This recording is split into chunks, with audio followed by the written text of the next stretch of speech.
یہ ہوشنگ شاہ غوری کا مقبرہ ہے جو کہ مانڈو کو راجدھانی بنانے والا، مالوا کی حکومت کو سب سے پہلے خود مختاری دلانے والا۔ یہ مقبرہ مالوا کا تاج محل ہے جو کہ ہوشنگ شاہ نے اپنی زندگی میں ہی اس کو تعمیر کروایا تھا۔ یہ جامع مسجد کے پچھم سمت میں واقع ہے۔ سفید سنگ مرمر کا بنا ہوا انتہائی خوبصورت مقبرہ ہے جو کہ تاج محل کا نقش اول ہے۔ کہا جاتا ہے کہ شاہ جہاں نے جب تاج محل بنانے کا ارادہ کیا تو اپنے آدمیوں کو مانڈو میں اس مقبرے کو دیکھنے کے لیے پہنچایا کہ کس طرح یہ مقبرہ تعمیر کیا گیا ہے۔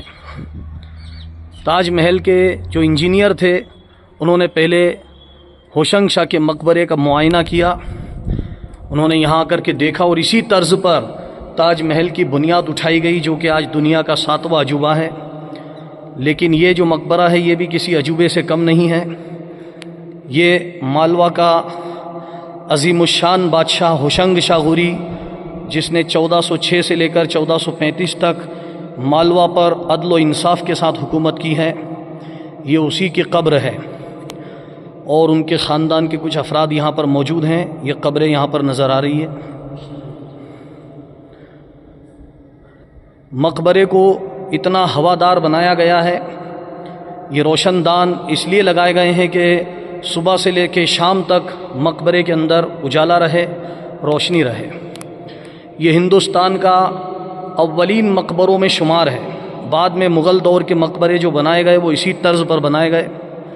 یہ دیکھیے جالی کی جو کٹنگ ہے، سبھی کی کٹنگ الگ الگ ہے اور خوبصورت کیلیگرافی مقبرے کے اندر کی گئی ہے۔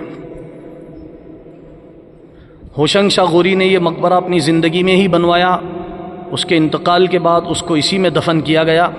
یہ مقبرہ بھی مانڈو کی جامع مسجد کے پچھم کے سمت میں پاس ہی میں واقع ہے اور یہ مالوا کے پہلے حکمراں دلاور شاہ غوری کا بیٹا ہوشنگ شاہ غوری کا مقبرہ ہے، جس نے ہوشنگ آباد جیسے کئی شہروں کو آباد کیا اور مالوا میں کئی تعمیرات کی۔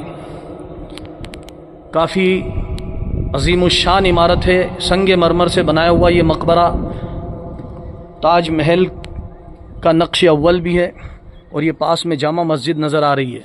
یہ مقبرے کا گیٹ ہے اور یہ مقبرے کے آس پاس اس زمانے کا مدرسہ تھا جو طلبہ کی تعلیم کے لیے انتظام کیا گیا تھا۔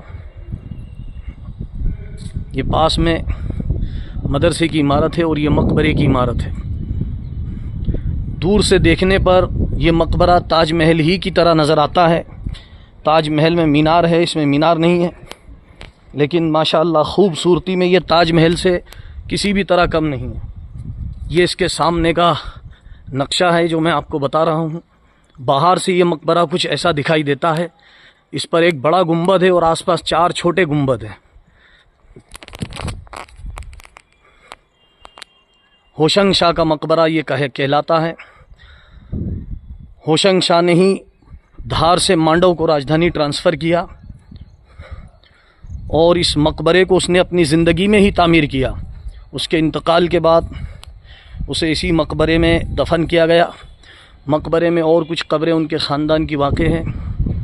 یہ بڑے بڑے روشن دان بنائے گئے تاکہ مقبرے میں اجالا رہے، اندھیرا نہ ہو پائے۔